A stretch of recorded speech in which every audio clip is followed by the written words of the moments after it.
Um, First, let me get these last two people.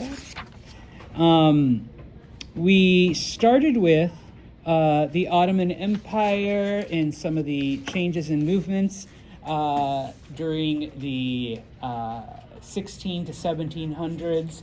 And then, of course, we moved on over to India and how certain movements combined.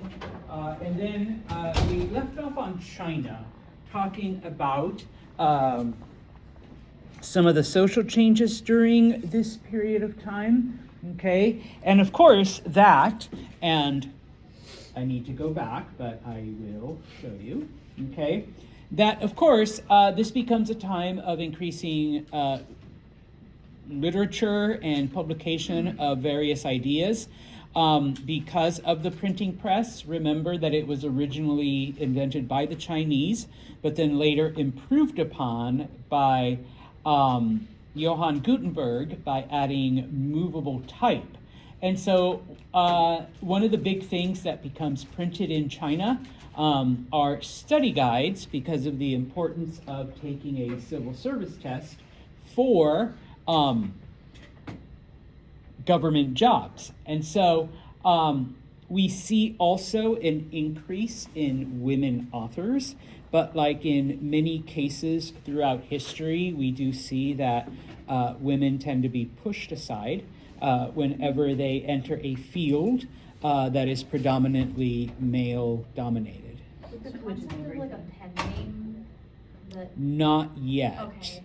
That isn't, and it starts in Europe, that idea. So you do get a lot of female authors that, write under male names, or even today, like if you're a Harry Potter fan, it's under J.K. Rowling and not like, I think her name is Janice or something like that, just because people would felt that a fantasy book written by a woman would not sell as well as a fantasy book written by a man, or people just assumed it was like John K. something, But anyways, okay. Now, despite all of this, remember that reading and writing, even into this era, is still the purview of the wealthy and the elite. And so, yes, the Chinese do have impressive libraries, but they are limited to the upper classes who have the education to be able to read them, okay? Now, during this time, we also get various religious groups. Buddhism has arrived in China and become very popular, and it does gain a lot of converts, okay? In fact, many of the things that we associate with Buddhism today are actually Chinese. Probably the most clear one is the image that we have of Buddha, the big, fat, smiling, chubby guy, all right? That is Chinese, okay? That is the influence of Chinese culture on Buddhism, all right? We also begin to see the spread of Taoist ideas. If you recall from History 101, Taoism is a Japanese philosophy of balance and harmony in the universe. But for the most part, you still see many local ideas and many local deities still dominating the Chinese religious landscape. Okay. One of the things, though, that is a universal is the idea that the emperor, and we've talked about the concept of the mandate of heaven, that the universe, and I put there specifically not a god, not a supreme being, but that the universe has chosen this person to be our leader. Okay? It is during this time, in addition to the printing press and a couple other things, we do see the invention of the compass. It is by the Chinese. Okay, it eventually spreads to other parts of the world, including Europe, and everybody's favorite, gunpowder. Now, the Chinese use it strictly for entertainment and pyrotechnics and fireworks. When Europeans come in contact with it, they figure out a way to weaponize it, because it's pretty simple. You know, just add projectiles and, you know, make it explode over there instead of right here, okay, type of thing. All right. We do see an advancement in science and mathematics and whatnot because of their contact with people from India, with people from Muslim countries. We do see the spread of these ideas. So pretty soon, the Chinese are able to calculate when eclipses will happen, comets, and other astronomical phenomena. Okay? Now, the emperor, as the chosen one, as the son of heaven, was expected to be able to do all of this. Okay, you can't be the leader. You can't be the one trying to maintain balance and harmony in the universe if you can't even, you know, calculate the position of stars, or if you can't, you know, function, you know, with a compass or any of those things. Okay, now. So fast forward to about the 1600s, okay? And so because the Chinese already knew and had all of these things, including the printing press, it's like, yo, we're the ones that invented it. You just brought back a better product. The Chinese really weren't impressed when Europeans showed up with various things, okay? Now, to throw in a little bit of the negatives, okay, or why, all right, China does begin to fall behind. Number one, okay, despite the mathematical proofs, the Chinese refused to acknowledge that the world was round. It's like, yeah, it's like, okay, no, your math has to be wrong on that aspect, okay? They believe that theirs was the middle kingdom, that there were things above it and things below it, and that idea doesn't work on a sphere, but you have to have these planes of existence.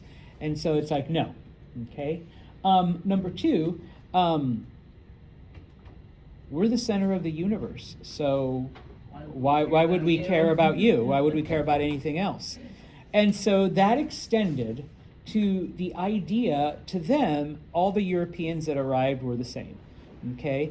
And I know, like, I'm not trying to do whatever, but I know there's some white people that are like, oh yeah, all Asians look the same. Well, guess what? The Chinese looked at the Europeans and said, y'all look the same anyways. So we don't get what the difference is between you guys and the ones that came over here and then the ones that are there. And they're like, well, you know, we're from different countries, we speak different languages. It's like, yeah, no, you guys, you know, y'all look the same and y'all want the same thing. Okay? So yes. Okay? And so in this case, you know, over time, that does come back to affect Chinese relationships with Europeans. Okay? Now, moving on across the bay here, to Japan. I know we've only briefly and recently started to include them in much of the history, okay? By the 1600s, okay, the shogun, the emperor, and certain chosen people of the upper class were the only ones that had access to literature, to culture, to entertainment, to theater, music, okay? Everyone else just kind of had to make do, you know, with entertaining yourself. But things are starting to change, okay? As, you know, we see peace and stability in Japan, as we see the shogunate, you know, bring a certain connection to the different regions, okay? And so because of this, all right, we do see then different forms of entertainment because not everyone is going to have the exact same thing, okay? So the upper class, the shogun, the emperor, they still had their normal forms of entertainment. Okay, that doesn't change. But immediately beneath them, you have the daimyo and their samurai. And there is a theater, a type of theater called No, which employs the use of masks. Okay? And that's the kind, you literally hold it in front of you and you perform like all of the things. Okay? Yes. Because back then, even in European countries, even like in Shakespearean stuff, men played all the roles. Okay? So, you know, in Asian theater, like I said, in Shakespearean theater, all of the female parts, they're all played by men. Okay? Type of thing. Okay? No, because acting is, no, that's not a woman's place. Okay? Remember, our place is in home to be shared as a piece of property. There you go. Children. Sorry. Okay? I forgot. Now, when it came to the working class, okay, number one, the writing, whereas the upper classes and the samurai focused on things to increase knowledge and increase, you know, perspective and you know, be able to calculate stuff and all of that. Amongst the working class, we see works of fiction, okay? They're the ones that need to be entertained and kept happy, all right? Everyone else, you know, you need to increase your knowledge. You need to make yourself better, okay? We see the introduction of geishas, which are women, and they're there to entertain the men, okay? So, you know, and that's part of the reason why in other things, yes, only men participated because women entertaining was more along a sexual type of pleasure, okay? So whether it was, I don't know if I'm allowed to say the word strip, whether it was like a strip tease or you know, sexual encounters, but that was where women actually quote unquote performed when it came to these things. Now, eventually, we do get, and this is what most people think about today, is kabuki, which is musical theater, okay? So their music becomes a part of the storytelling, and it involves certain dances that also is part of the storytelling, along with the actual story that's happening, okay? Now, unlike No, which was you're holding a mask in front of you and doing whatever, kabuki involved the white makeup, okay, and then different things were painted on to symbolize the various characters, okay? Now, back in the 1600s, kabuki was also performed by men, okay, the male and the female parts. Kabuki is still done today in Japan, except now, you know, women play the women parts. Just like, you know, we perform Shakespeare here on campus, girls are going to be doing the girl parts, as opposed to, even in Shakespeare's time, it was men who dressed up as women and spoke in falsettos, you know, like type of thing, to keep everyone entertained, okay? Now, one thing that begins to happen, all right, once again, we're moving along culturally. Now that the working class has entertainment, okay, the upper classes begin to get curious about the type of lifestyle that the lower classes engage in. And so, okay, we begin to see in the upper class theater stories about the working classes, because remember, many, especially if you were close to the emperor or close to the shogun, you were completely isolated. You were completely like oblivious to what was going on outside of your compound. And so to watch a story of Veronica going to work, and there was a normal person, and you know, maybe there was like a thief or a bandit, thanks Schmitty, who was about to rob her, you know, as she's coming back from the market. This is like, wow, oh my gosh, that never happens to me when I go from One my palace to another. from my palace to the other palace, you know. It's really safe, but out there, oh my goodness. Okay, that's crazy. And so for them, that became a form of entertainment. Okay, now,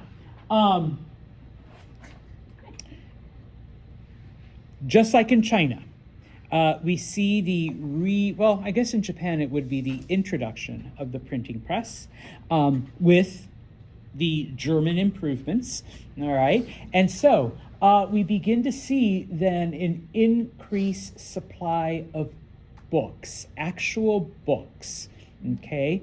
And we do see a rise in literacy, but Guess who it is? sorry, ladies, okay? You're not even allowed to perform female roles in dramas and plays. So you're obviously not going to be allowed to read, okay? So amongst the men, and it didn't matter if it was the upper class, the samurai class, or even important people in the working class, all right? The rates of literacy skyrocket. Now, of course, with so many readers now and a demand for books, it's the Japanese who invent the concept of book lenders, or what today we would refer to as a library. All right, you go, you borrow it, you read it, you take it back. Okay, because even with the advent of the printing press, resources are limited, and of course, unless you are extremely wealthy, you have nowhere to put those books. You have no library of your own to keep them in. All right, so borrowing it, keeping it for an amount of time while you read it, and then once you finish it, taking it back is the best option. Okay. Later on, once again, you know, the rest of the world begins to copy that. In the Americas, or let me back up, in the colonies, in the English colonies, it's Benjamin Franklin who takes this concept and applies it, you know, to 1700s America. But the original concept comes from the Japanese, all right, the lending of books. Okay. Now, when it comes to religion, okay, it is strictly inspired by China, by their contact with China, but also once Buddhism begins to take root in China, just like it does in other places throughout Asia, Buddhists send missionaries. Okay, and so Chinese Buddhist missionaries make the journey to Japan, and not only bring Buddhism to Japan, but it is during this time that the Japanese adopt the Chinese writing system. Now, I know that the modern one isn't, but the original Japanese, the older style Japanese writing, is actually an adaptation of Chinese characters. They use the same, for lack of a better word, alphabet, okay, but obviously in Japanese. It's a similar, not identical, it is a similar concept to, you have English, you have Spanish, you have French. We use the same Roman-based alphabet, but just in different combinations and with different sounds, okay? And so, yes, this is where the Japanese first develop, or first adopt, bless you, a writing system, okay? The religion that is strictly Japanese, and Buddhism is now competing with it, is the philosophy of Shinto, okay? Shinto involves a lot of different things. I'm not an expert on it by any means. Some of you might know more, especially if you had Mr. Alakwa for history, because he spent a lot of time in Japan, and I'm sure he spoke a lot about this. But number one, part of Shinto isn't so much ancestor worship the way it is in some Chinese beliefs, but honoring and respecting and venerating your ancestors, number one. Number two, Shinto believes that there are different gods in nature and that different gods control different aspects of nature. And so in this case, you show respect for the environment, you show respect for trees and grass and the sky and the wind, because each one of them is a god. And, who are you to disrespect a god? Okay? So that tree contains the spirit of a god. And of course, there are places that other spirits like to inhabit. And don't think of it, I know it's Friday the 13th, don't think of it like as a haunting. But I suppose if you want to apply a Western perspective, you could call it haunted, but it's not. It's not in that sense, but there are certain places where spirits will congregate, where spirits live, and so that then becomes a shrine. That becomes special because, this is where, the spirit of whatever dwells. The love God. So instead of like a ghostly apparition, it's more like what we think of as like a Greek god or like our god. No, it's like a part of the universe that is Oh. stronger I was trying there. to picture it like a humanoid thing. No, that's strictly a Western Uh, thing. dang, too Okay. Western. Yeah, you are. All right, we got to send you to the East for a little bit. Okay, get rid of some of those stuff. That and open your mind to something beyond monotheism too. Like the existence of other spirits and whatnot. Okay. Now, remember that the Japanese expel all Europeans except for the Dutch. Okay? Now, why are the Dutch the only ones allowed to remain? Because they just want money. They just wanted money. They just want business. Okay? And no offense to anyone here, but yes, there were Christian missionaries in Japan, and they were the cause of certain problems. And so the Japanese just basically expelled anyone who had sent any kind of religious stuff. And that was pretty much everyone except for the Dutch. Okay? Now, just to reiterate, most Dutch are Calvinist. Calvinists believed in predestination. They were already saved. So there is no point in sending missionaries to you because you're already going to hell. All right? It's just a waste of time. Okay? The chosen ones have already been chosen. All right? So in this case, yes, the Japanese are going to hell. Why send missionaries to convert them if they're still going to go to hell anyways? Might as well just give us your money and we're good. Okay? Now,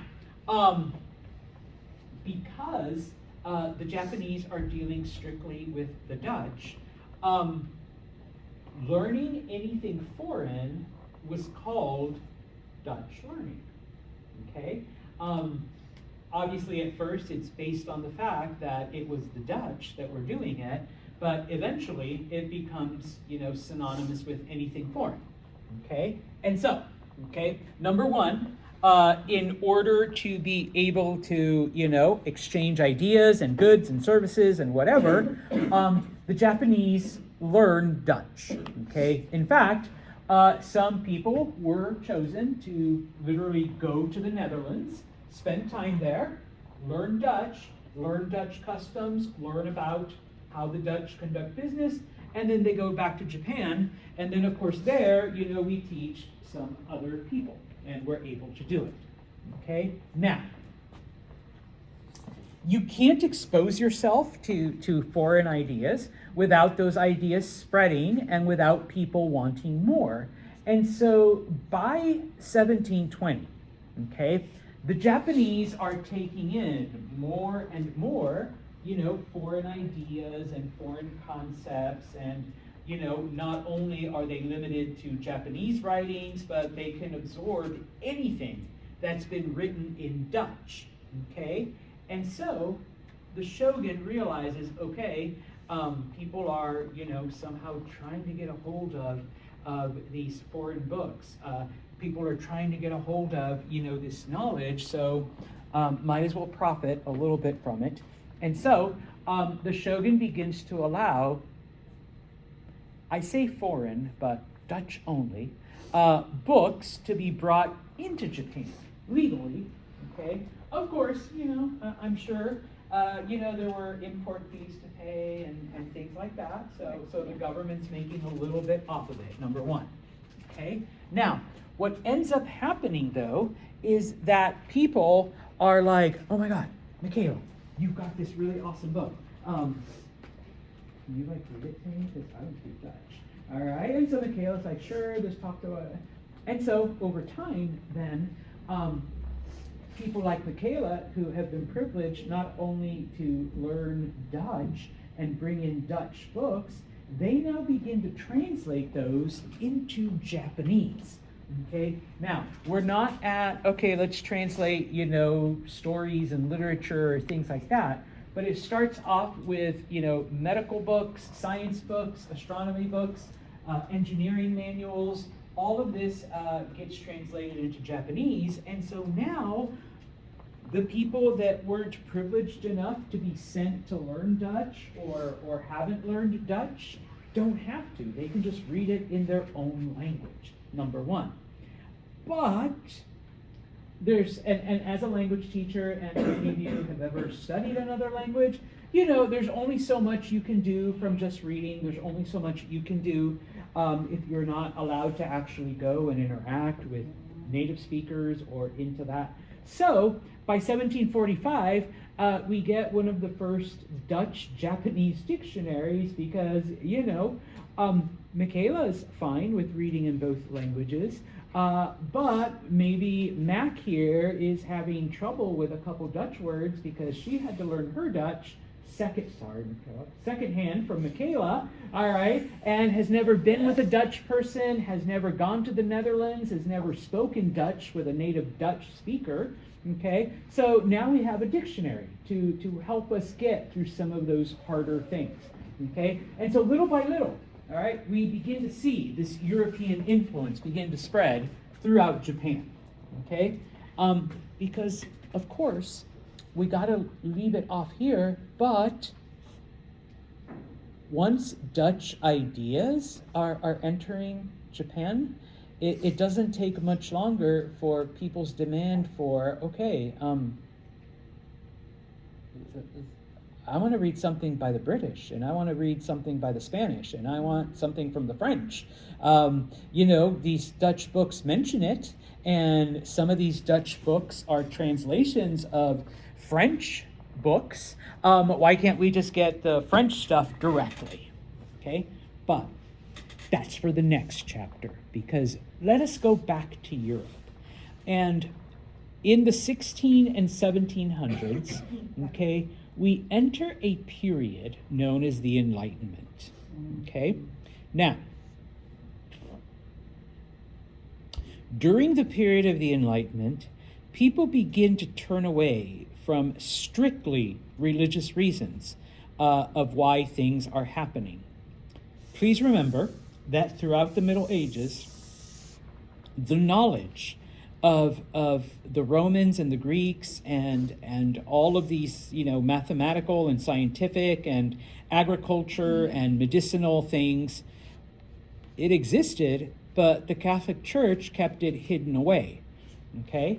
And of course, when it came to giving explanations, anything beyond because God said so was frowned upon. Okay, why is it raining today? Because God wants it to rain. Why are we going through a drought? Because God doesn't want it to yeah, because God's punishing us, or someone did something wrong. Okay, you should pray for rain. All right, type of thing.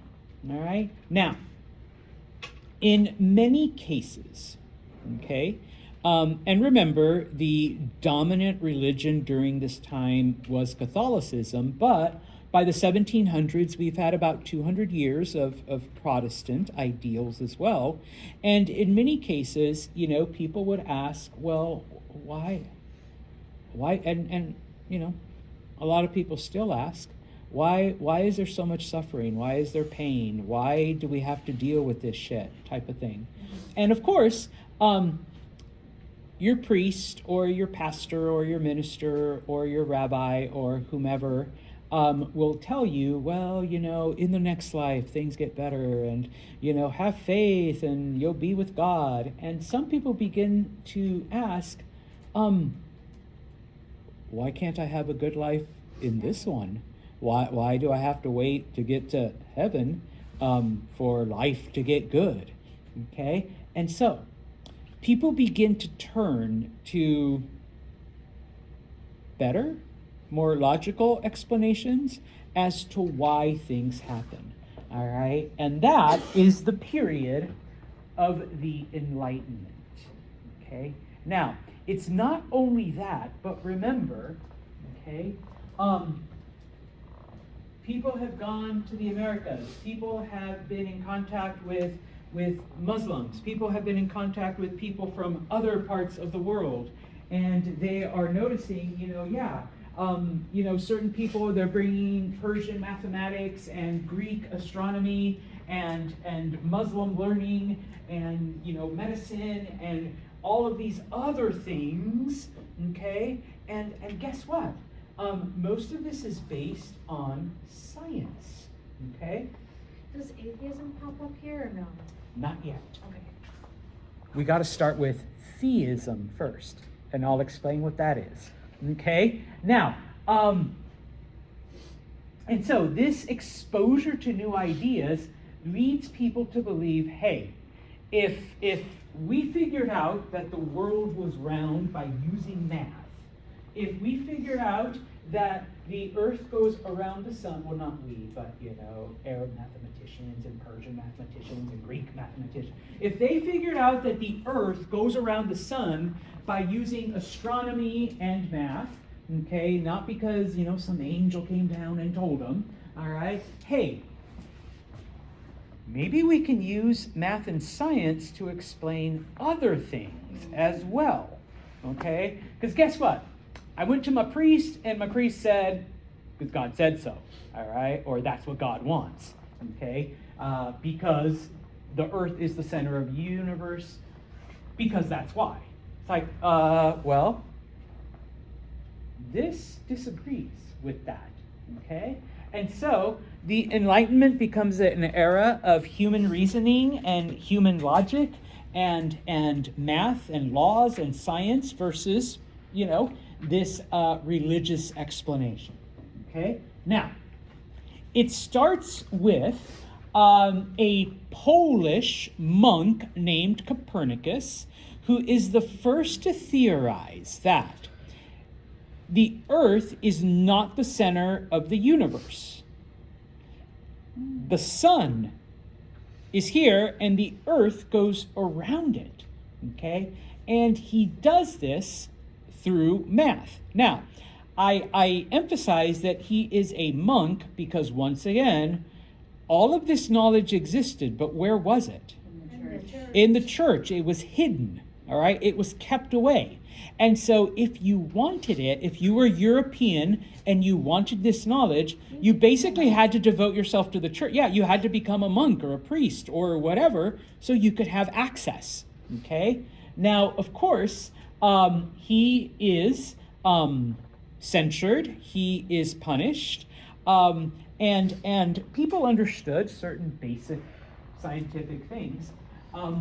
Sure, Copernicus, if the earth really is going around the sun, and if you've ever done the thing where you spin something, centrifugal force, Oh, yeah. yeah, how come we're not flying off the planet? Because we're spinning too fast. Copernicus is like, yeah, that I don't know. Okay, why don't we go flying off the planet? Gravity. All right, yeah, he didn't know that part yet. He just knew that the earth is going around the sun. Okay, so yes, okay, he is censored. Now, Galileo comes along about 200-300 years later and basically says the same thing, but he does it out of not just math, not just using strictly math, but through a very primitive telescope, he's able to observe not just the Earth and the Sun and the Moon, but other planets and their moons. Yes, he actually discovered most of Jupiter's moons. And he sees like, hey, those things go around the Jupiter thing. And Jupiter is going around the sun. It's not going around the Earth, it's going around the sun. Okay? And I've calculated its orbits and I've done this, and I can predict that this is how things move. Okay? But of course, Galileo was a devout Catholic. And, he's Italian, and, he believes in the Pope and the Church and all of that. And, he says, hey, Earth goes around the sun. And not only that, but there's these other things out there that also go around the sun. Okay? And the Catholic Church says, hey, how would you feel about burning? Forever type of thing. So he honestly, he takes it all back. Because he's like, I don't want to burn. Okay, Sorry, guys. I'm gonna work on other shit. Okay, that doesn't involve challenging the church. Okay, now, of course, it's not always going to be that way, because now we get to the Enlightenment. Okay, and of course, advancements in science and math, exposure to, like I said, Persian knowledge, Greek knowledge, Arabic knowledge, and all of these other things, and it's all being coalesced and brought together, okay? And an English scientist, Francis Bacon, okay, he basically says, okay, you need to have data, you need to have backup, you need to have proof that of all of this. So, he says it's not that Copernicus and Galileo didn't have it, they just didn't have enough to give, people the answers that they were looking for. Number one, all right, you do need to experiment, and you do need to repeat, your results over and over and over again, to provide enough evidence. Okay, now, just as an FYI, this is what Aristotle taught 2,000 years prior.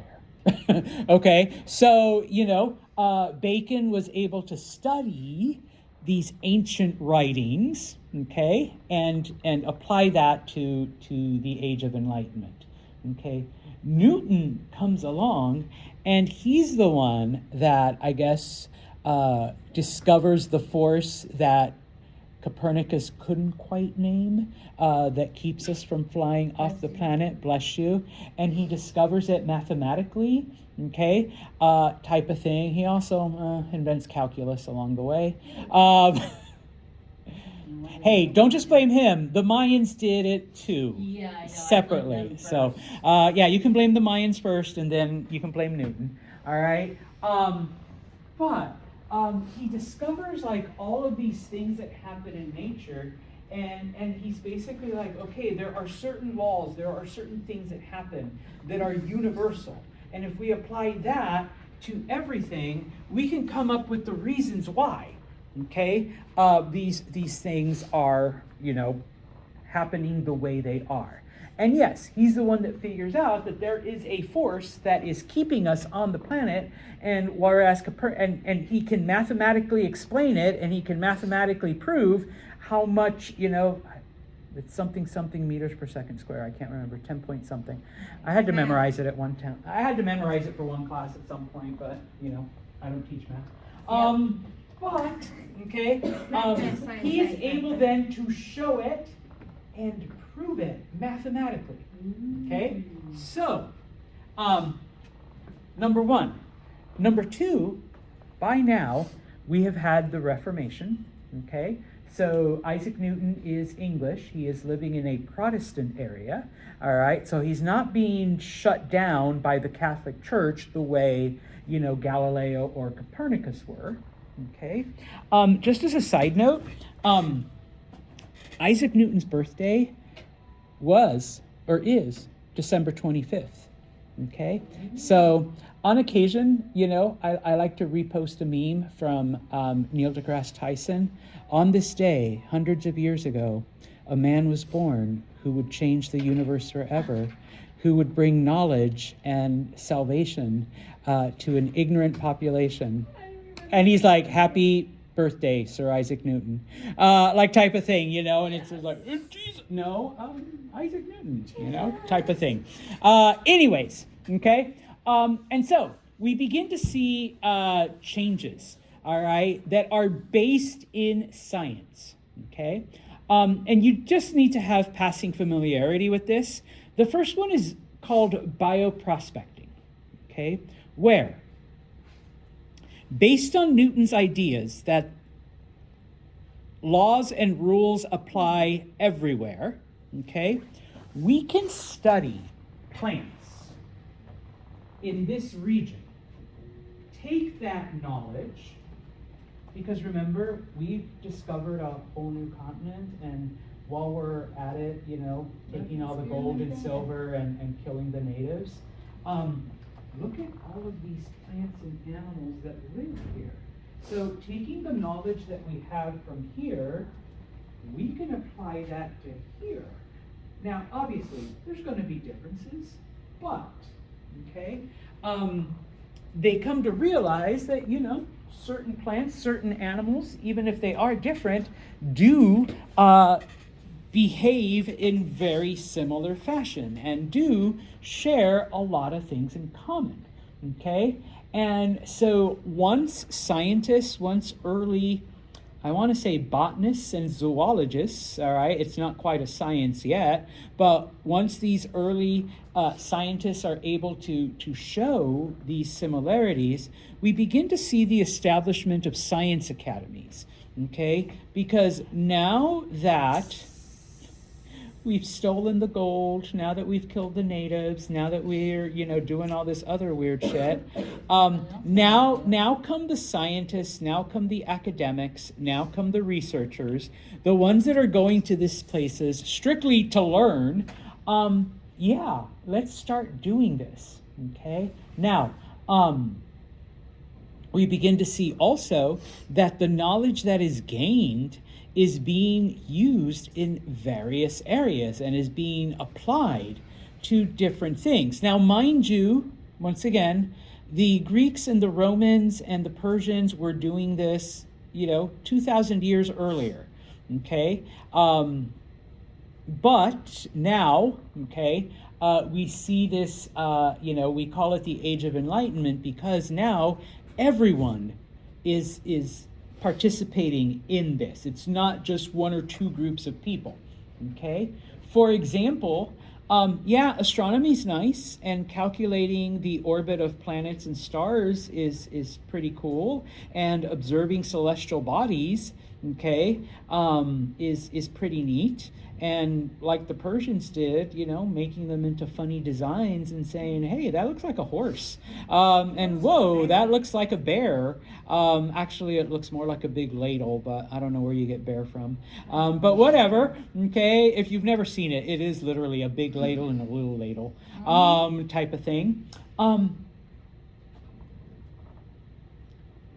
People begin to realize that you can also keep time by the orbit of different celestial bodies, that you can improve your devices because, you know, there were hourglasses, there were chronometers, there were things that were able to tell time, but yeah, they weren't the most accurate thing. Even, you know, today, some of our, well, you guys that have Apple Watches are probably, I still use the old school, you know, it can be used to improve, but you know, it's kind of like, yeah, well, we know that at a certain time, you know, a certain star is always right there. So now we can base all of our calculations on that, okay?